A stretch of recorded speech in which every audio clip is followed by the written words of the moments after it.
Welcome to our coverage of Sapphire Now and ASUG Annual Conference 2014. We're in the ASUG News Studio, sponsored by NTT Data, and I'm joined by a very dynamic business and a very dynamic duo here to talk about something I'm very interested in. At shows like this, we hear a lot about another database, SAP HANA, but we tend to forget that SAP has a very powerful database in what was SAP ASE.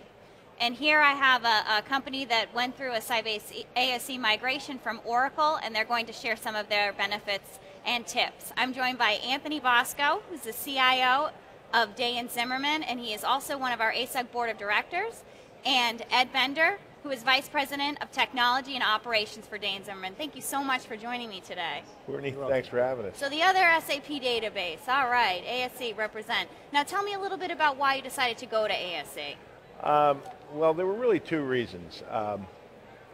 One, I started looking at the database as more of a commodity.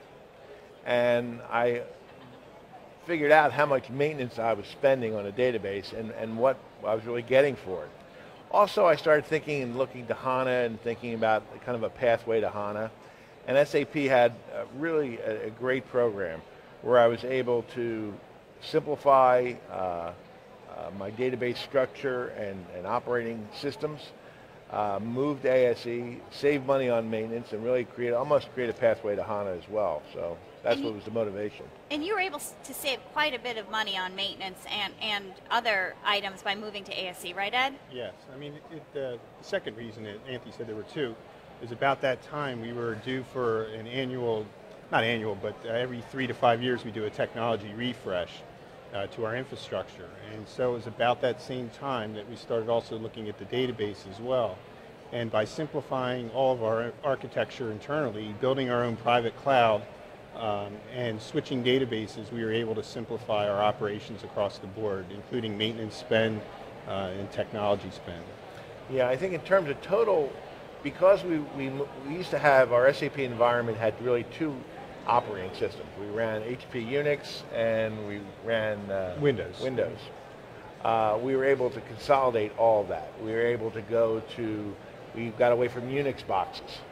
So by deploying a new operating system, a new database, we simplified our hardware. All of our servers now are all virtual.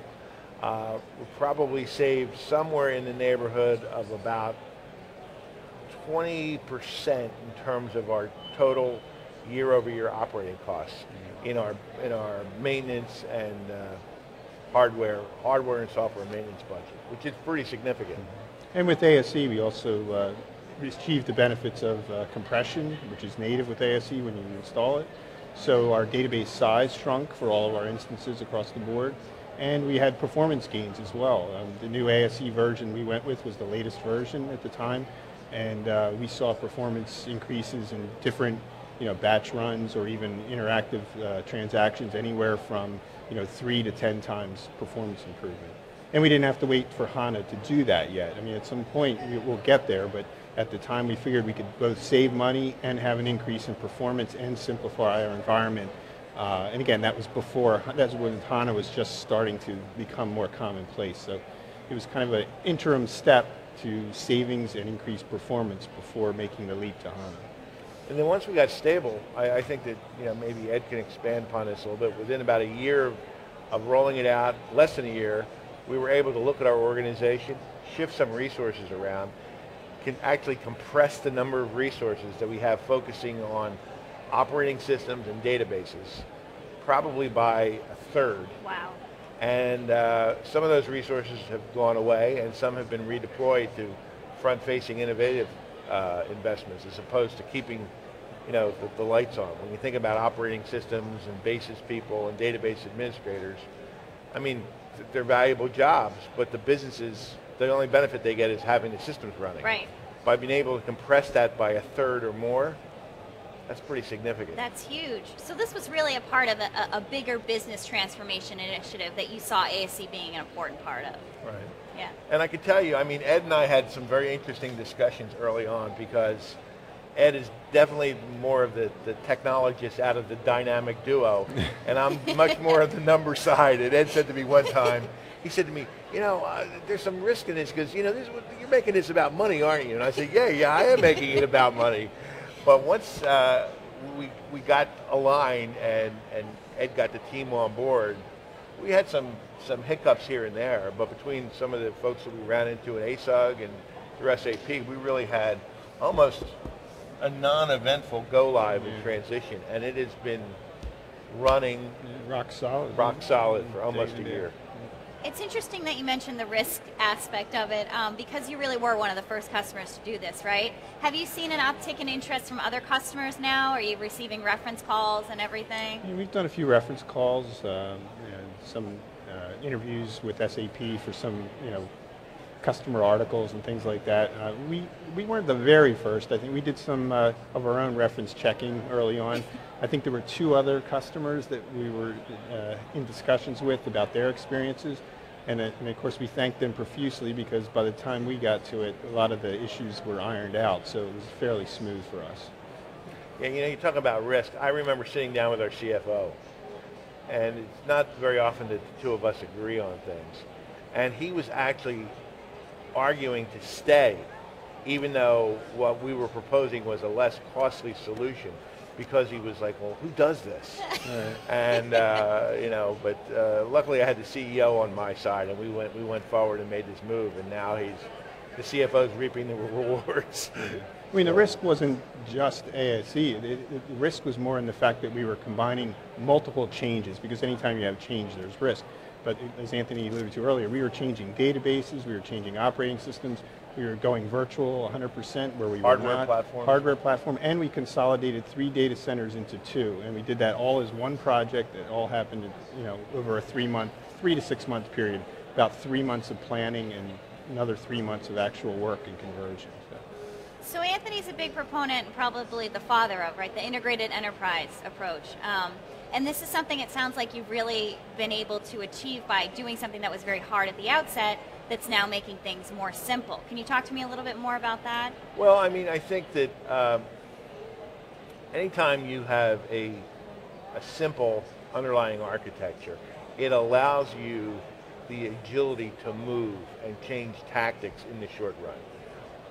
We always have a long-range plan. I've started a couple years ago thinking through this concept of the integrated enterprise, because I always believe the things that bring you value in the past can bring you value in the future at the conceptual level. The tools, the applications, the resources, those are going to evolve, those are going to change. But SAP in its essence, the power was in the integration. It was in the integration of the back office decades ago.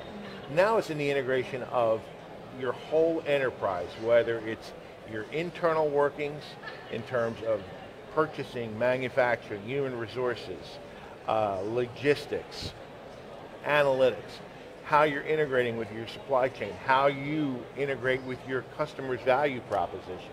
All that has to have an integration. In order to do that properly, you have to have a very simplified, rock solid approach. And I think it was interesting to hear Bill McDermott yesterday talk about SAP simplicity.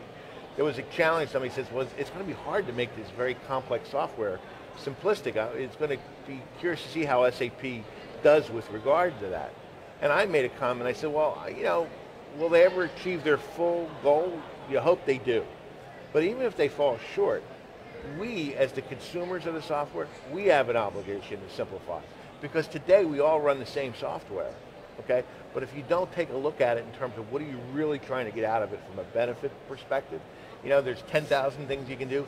What are the 5 most important? Focus on those, do them really well, drive that across the enterprise for maximum benefit, and then you're really in a position to start to dynamically network between your suppliers, your prospects, your customers, and internally. And I think that's very complicated, but it's very simple in terms of its goal.